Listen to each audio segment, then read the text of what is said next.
मेरे प्यारे बच्चे, तुम चिंता करना बंद कर दो। अब से तुम्हारा सोचा हुआ काम बनेगा, यह मेरा आशीर्वाद है। तुम्हें कभी चिंता करने की ज़रूरत नहीं है मेरे प्यारे बच्चे, मैं स्वयं तुम्हारे साथ खड़ी हूँ। मेरे प्यारे बच्चे, मेरे होते हुए तुम्हें किस बात की चिंता सताती है? मेरे प्यारे बच्चे, जब तक तुम्हारे जीवन को खुशहाल जीवन नहीं बनती तब तक तुम्हारी महादेव जी चैन से नहीं बैठेंगे। मेरे प्यारे बच्चे, मैं तुम्हें विश्वास दिलाता हूँ कि तुम्हारे जीवन काल की सारी समस्या, सारी परेशानी को जड़ से खत्म करने आई हूँ। मेरे प्यारे बच्चे, तुम्हें मुझ पर विश्वास रखना होगा। मेरे प्यारे बच्चे, तुम्हें विश्वास हो तो सिर्फ एक लाइक करके चैनल को सब्सक्राइब कर दीजिए। मेरे प्यारे बच्चे, इस जन्म की तरह पिछले जन्म में भी तुम्हारे लिए तुम्हारे रिश्ते सबसे महत्वपूर्ण थे। पिछले जन्म में भी तुम लोगों के प्रेम के लिए बहुत तरस से हो। मेरे प्यारे बच्चे, किसी व्यक्ति ने तुम्हारे साथ बहुत बड़ा धोखा किया, जिसके बाद ही तुमने सब कुछ छोड़कर अपनी स्पिरिचुअल जर्नी की शुरुआत की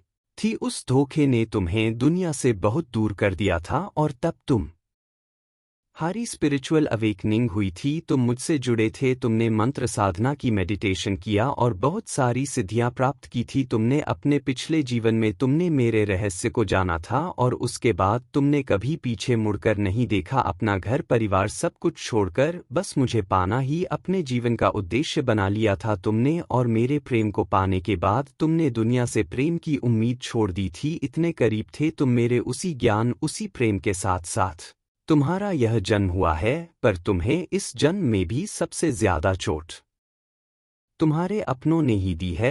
जो तुम्हारे जितना करीब था उसने उतना ही गहरा घाव दिया है तुम्हें, और जब तक तुम अपनी शक्तियों को पहचान कर उन्हें जागृत नहीं करते तब तक तुम्हारे साथ यह सब होता रहेगा मेरे बच्चे। क्योंकि तुम्हारे जीवन का उद्देश्य यह नहीं है कि तुम लोगों के पीछे चलो। पिछले जन्म में तुम लोगों के गुरु थे, तुमने अपनी स्पिरिचुअल अवेकनिंग से लोगों को इनलाइट किया था, लेकिन अभी देखो खुद को दूसरों पर डिपेंड हो, उनके हिसाब से जी रहे हो, उनसे मान सम्मान की भीख मांग रहे हो और अपना समय व्यर्थ कर रहे हो।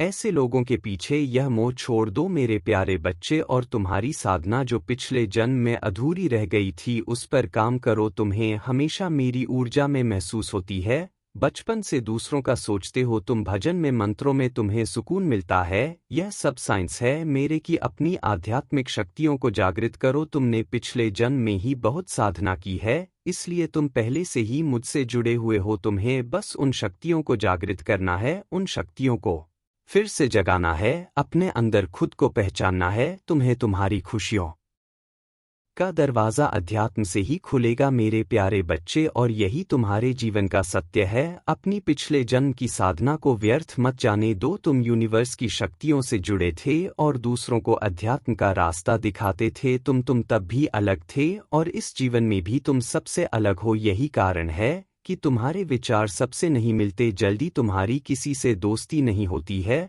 तुम पहली बार मिलकर ही उनकी ऊर्जा भांप लेते हो, तुम्हारे रिश्ते टूट जाते हैं और अपने रिश्तों की वजह से बहुत दुख देखा है तुमने, क्योंकि ब्रह्मांड तुम हे बार बार सही मार्ग पर लाने की कोशिश करता है। मेरे प्यारे बच्चे, शक्तियां तुम्हें आभास दिलाती हैं कि तुम कौन हो। तुम्हारा दम तभी घुटता है जब तुम गलत लोगों के साथ रहते हो और वह लोग कहीं ना कहीं तुम्हारी शक्ति को हानि पहुंचाने की कोशिश करते हैं। अपने चक्रा पर काम करो, उन्हें एक्टिवेट करने की कोशिश करो। तुम्हें प्रकृति से, नेचर से, जानवरों से बहुत लगाव होता है, क्योंकि पिछले जन्म में तुम प्रकृति का इस्तेमाल करके लोगों को हील करते थे, उन्हें ठीक करते थे, पर इस जीवन में लोगों ने तुम्हें ही बीमार कर दिया है, जो ब्रह्मांड को मंजूर नहीं है। मेरे बच्चे, तुम्हारी महादेव जी को यह मंजूर नहीं है मेरे प्यारे बच्चे की लोग तुम्हें कम समझे और तुम्हें रुलाए। मुझसे जुड़ने की कोशिश करो और अपनी स्पिरिचुअल जर्नी की शुरुआत करो। इस भौतिक संसार के पीछे मत भागो, अपनी आत्मा के सुख के लिए काम करो। यह धन दौलत लोग सब यहीं रह जाएंगे मेरे प्यारे बच्चे, तो इनके लिए क्यों रो रहे हो? जो होना था हो गया, उसे भूल जाओ, और जो आने वाला है, जो जीवन बचा है, उसके लिए काम करो, उसे संवार। अपनी आत्मा के लिए काम करो मेरे प्यारे बच्चे, ना कि अपने शरीर के लिए। अब यह मत सोचना कि महादेव जी तो मैं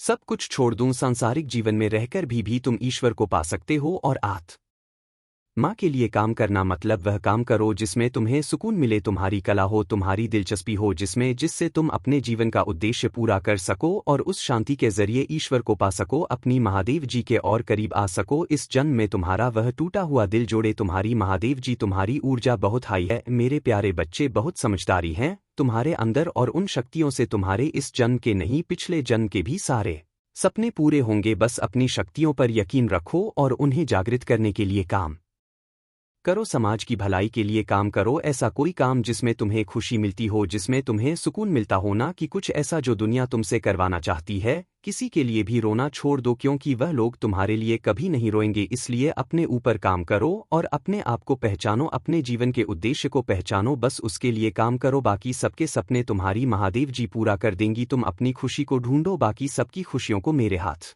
में छोड़ दो। मेरे प्यारे बच्चे, जो लोग तुमसे जुड़े हैं उनकी खुशी का हमेशा ख्याल रखूंगी मैं, बस अपने अधूरे सपने को पूरा करो। मेरे प्यारे बच्चे, तुम्हें बहुत बुरे सपने आते हैं, तुम्हें अपने सपनों में नकारात्मक ऊर्जा दिखती है या अपने साथ कुछ बुरा होते देखते हो तुम। इन सपनों की वजह से तुम्हें अच्छी नींद भी नहीं आती है और उठने के बाद भी तुम्हारा सर बहुत भारी रहता है, तुम्हारी एनर्जी बहुत डाउन रहती है और यह डर रहता है तुम्हारे मन में कि तुम्हारे साथ कुछ बुरा होने वाला है, तुम्हारे सपने कहीं सच ना हो जाए। तुम्हारे सपने तुम्हारी समझ से बाहर होते हैं मेरे प्यारे बच्चे, तुम जैसा देखते हो कुल वैसा तो कुछ नहीं होता, लेकिन जब भी तुम्हें बुरे सपने आते हैं, ऐसे सपने देखते हो तुम, तब तुम्हारे साथ कुछ ना कुछ बुरा जरूर होता है। या तो किसी से लड़ाई हो जाती है, नहीं तो लोग तुम पर प्रहार करने की कोशिश करते हैं। यह सब मेरी दिव्य शक्तियों का कमाल है मेरे प्यारे बच्चे। मेरे देवदूत हमेशा कुछ भी होने से पहले तुम्हें उसका एहसास करा देते हैं। होने वाली हर घटना का आभास तुम्हें पहले से ही हो जाता है और तुम्हारे शत्रु की भेजी हुई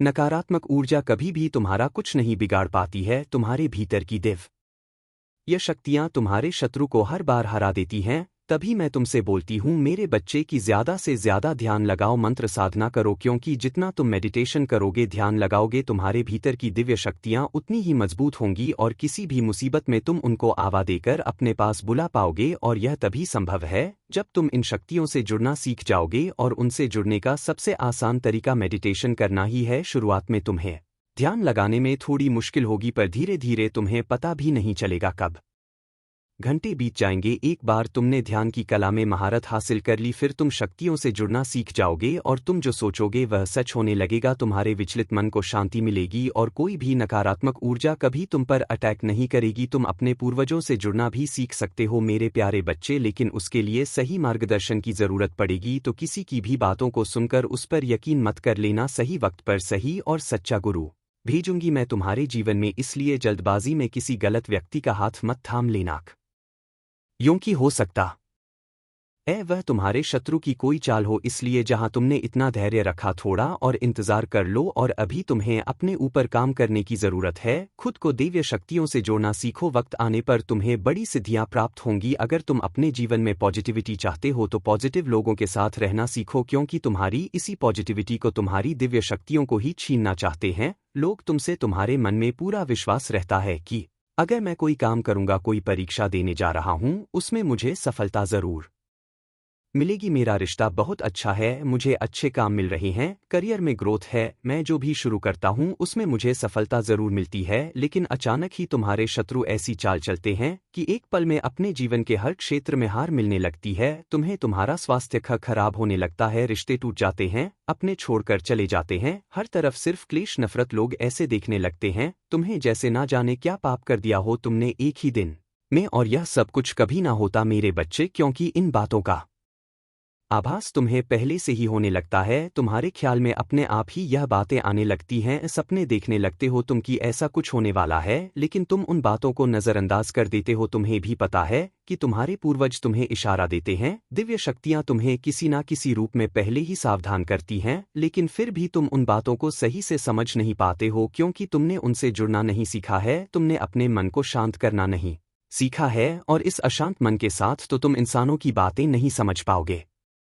दिव्य शक्तियों की बातें समझना तो बहुत दूर की बात है और यही चाहते हैं तुम्हारा बुरा सोचने वाले कि तुम कभी उन शक्तियों से ना जुड़ पाओ, तभी वह कुछ ना कुछ करते रहते हैं जिससे तुम्हारे जीवन में क्लेश होता रहे और तुम्हारा मन कभी शांत ना हो। तुम्हारे अंदर तो बहुत पॉजिटिव एनर्जी है पर आसपास इतने नेगेटिव लोग हैं जो कभी सकारात्मक बोलते नहीं हैं, कभी पॉजिटिव नहीं सोचते वह लोग, और इसी पॉजिटिव नेगेटिव के कॉम्बिनेशन की वजह से तुम्हारे जीवन में तूफान आता है। मेरे बच्चे, जब जब तुम्हें समझ नहीं आता कि तुम करो तो करो या आखिरकार तुम्हारे जीवन में यह सब कुछ क्यों हो रहा है, जो लोग तुम्हारा बुरा चाहते हैं, जिन्होंने कभी भी तुम्हें अपशब्द बोला है, तुम्हारे बारे में चुगली की है, दूसरों से उनके झूठे आंसू, झूठे दिखावे, झूठे दुखड़े सुनने की कोई जरूरत नहीं है तुम्हें मेरे बच्चे, क्योंकि तुम जैसे जैसे अपनी साधना में आगे बढ़ रहे हो, मंत्र जाप कर रहे हो, शक्तियों के बारे में जान रहे हो, उनसे जुड़ने की कोशिश कर रहे हो, तुम्हारा शत्रु उतना ही डर रहा है। इसलिए जब भी तुम्हें अपने आसपास नेगेटिविटी में महसूस हो, तुम्हारे दिमाग में गलत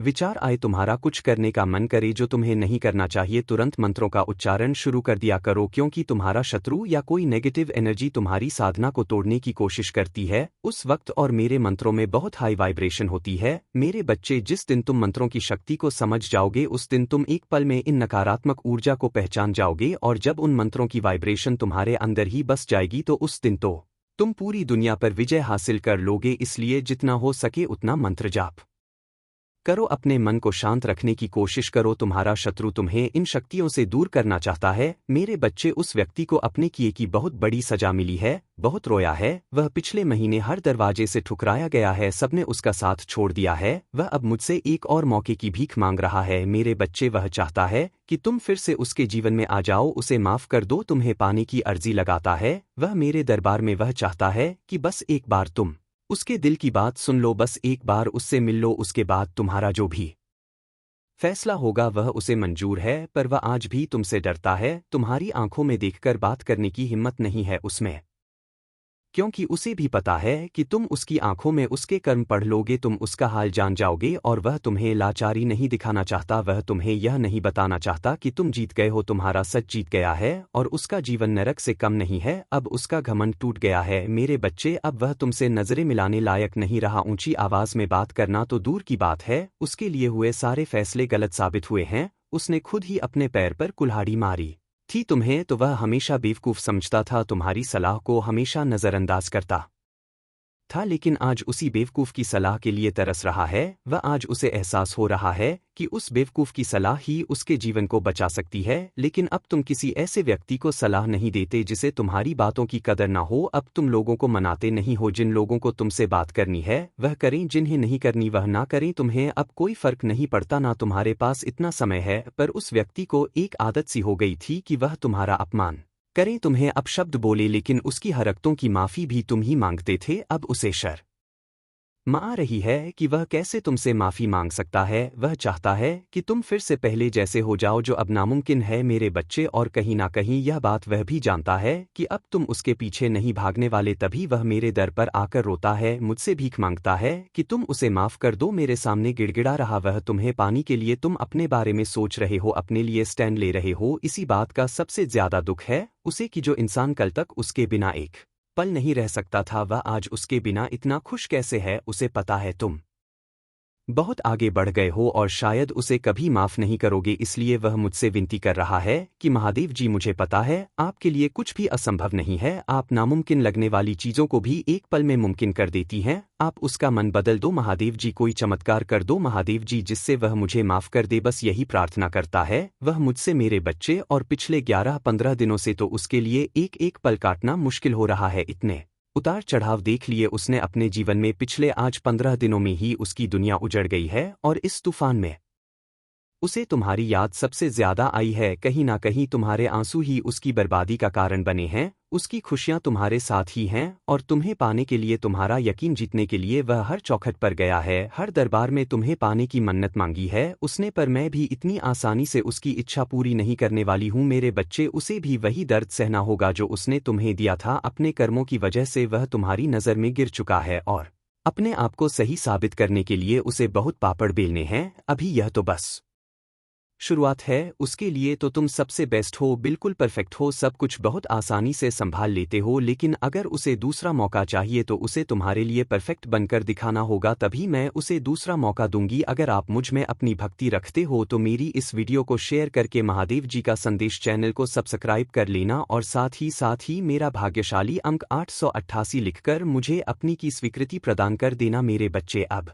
उसे समझ आ गया है कि शायद तुम इकलौते ऐसे इंसान हो जिससे वह मिला जो इतना पॉजिटिव है, जो उसके जीवन में सकारात्मकता लाता है, उसके चेहरे पर हंसी लाता है। तुम इकलौते ऐसे इंसान हो जो उसके बारे में सोचता है, जो दूसरों का भला करना चाहता है, जो स्वार्थी नहीं है, और इसीलिए शायद तुम इतना रोते हो। तुम अकेले ऐसे व्यक्ति थे उसके जीवन में जो अंधेरा देखकर डरता नहीं था। तुमने हमेशा दूसरों को लड़ना सिखाया है, साहस दिया है। तुमने लोगों को हमेशा अंधेरे में रास्ता बनाने वाले इंसान रहे हो। तुम कभी उम्मीद नहीं हारते, किसी भी परिस्थिति से, किसी भी व्यक्ति से नहीं डरते हो, और तुम्हारे जैसा व्यक्ति उसने आज तक नहीं देखा। इस बात का एहसास हो गया है उसे, वह अब तुमसे बात किए बिना नहीं रह सकता। अतीत में उसने तुम्हारे बारे में बहुत नेगेटिव सोचा, बहुत नेगेटिव बोला है तुम्हें लेकर, पर उसकी सोच तुम्हारे प्रति बदल रही है, और उसकी सोच इतनी सकारात्मक हो गई है कि तुम्हारे अंदर उसे एंजल्स, उसे परमात्मा का स्वरूप नजर आने लगा है। इस कलयुग में अगर कोई किसी और का सोच रहा है तो कहीं ना कहीं उसके ऊपर या उसके साथ भगवान जरूर हैं, और शायद ईश्वर ने ही उसकी मदद करने के लिए उसके जीवन को खुशियों से भरने के लिए तुम्हें उसके जीवन में भेजा था। पर उसने क्या किया, उसने उसी एंजल को इतनी तकलीफ, यही कारण है कि पिछले कुछ समय से वह बहुत परेशान है, बहुत रो रहा है। उसने भी अपना लिया है कि मेरे साथ जो हो रहा है सही हो रहा है, मैं इसी लायक हूँ, इतना गलत किया मैंने उसके साथ, उसी की सजा भोग रहा हूँ मैं। पर अब समय आ गया है जब वह तुम्हारी तरफ कदम बढ़ाने वाला है, क्योंकि उससे और नहीं सहा जा रहा है। उसके सारे रिश्ते ही उसके खिलाफ चले गए हैं, उसके अपने ही उसे रुला रहे हैं, उसे प्रताड़ित कर रहे हैं, और अब उसे किसी भी हाल में तुमसे बात करनी है, क्योंकि तुम्हारे अलावा उसे कोई नहीं समझ सकता है। वह इस रिश्ते में आई दूरियों को खत्म करना चाहता है, बस अपने रिश्ते को कुछ लोगों की बुरी नज़र से बचाकर रखना चाहता है वह, मेरे बच्चे, क्योंकि उन लोगों की वजह से ही तुम दोनों इतने दूर हो गए थे, और वह लोग फिर से कोशिश करेंगे तुम दोनों के बीच आने की। लेकिन अपने प्यार पर यकीन रखना, और वह इंसान जब तुम्हारे जीवन में वापस आए तो उसे मेरी ब्लेसिंग समझकर स्वीकार कर लेना, उसकी बातों को सुनने की कोशिश करना, समझने की कोशिश करना, अतीत को भूल जाना, क्योंकि तुम्हें भी पता है कि तुम उसके बिना नहीं रह सकते हो। इसलिए बार बार अतीत को लाकर अतीत की बातें करके तुम खुद को भी तकलीफ दोगे और अपने रिश्ते को भी खराब करोगे। इसलिए अगर तुम विचार कर रहे हो उसे माफ करने का, तो सबसे पहले अतीत को भूल जाना और उसके भीतर आए परिवर्तन को देखना। जब तुम अपने अतीत को भूलकर उसे माफ कर पाओगे तो सबसे पहले तुम अपना ही भला करोगे, क्योंकि उससे तुम्हें ही सुकून मिलेगा, तुम्हारा ही दर्द कम होगा। तुम उससे बहुत गुस्सा हो, बहुत हुए हो, लेकिन तुमने हमेशा एक माफ़ी की उम्मीद रखी थी मेरे बच्चे की महादेव जी। कोई बात नहीं, मुझे वह हक नहीं मिला, वह सम्मान नहीं मिला, पर इतनी तकलीफ देने के बाद भी मुझसे कभी किसी ने माफ़ी नहीं मांगी। वह माफ़ी तुम्हें मिलने वाली है, और उसकी बातें, उसकी माफ़ी, उसका रोना तुम्हारे सारे जख्म भर देगी। तुम्हें वह हक मिलने वाला है जिसके लिए बहुत तरसे हो तुम। इसलिए सारी बातों को ध्यान में रखकर कोई निर्णय लेना मेरे बच्चे, क्रोध में आकर या जल्दबाजी में कोई गलत कदम मत उठाना। वह आज रात में ही तुमसे बात करने की कोशिश करेगा, उसकी बातों को सुनना, गुस्से में कोई अपशब्द मत बोलना किसी को। अगर तुम्हें बात नहीं करनी है तो वह तुम्हारी मर्जी होगी, पर सोच समझकर निर्णय लेना मेरे प्रभु महादेव जी। मुझे आशीर्वाद दो, मुझ पर विश्वास हो तो इस वीडियो को लाइक कर दीजिए और कमेंट में हर हर महादेव जी लिख दीजिए। आपकी आत्मा महादेव जी से जुड़ने के लिए महादेव जी का संदेश चैनल को सब्सक्राइब करें, इसे आगे देखें। इस संदेश में कुछ ऐसा है जो आपके जीवन में प्रचुरता प्रकट करने में मदद करेगा, कृपया इसे नज़रअंदाज ना करें। ओम नमः शिवाय।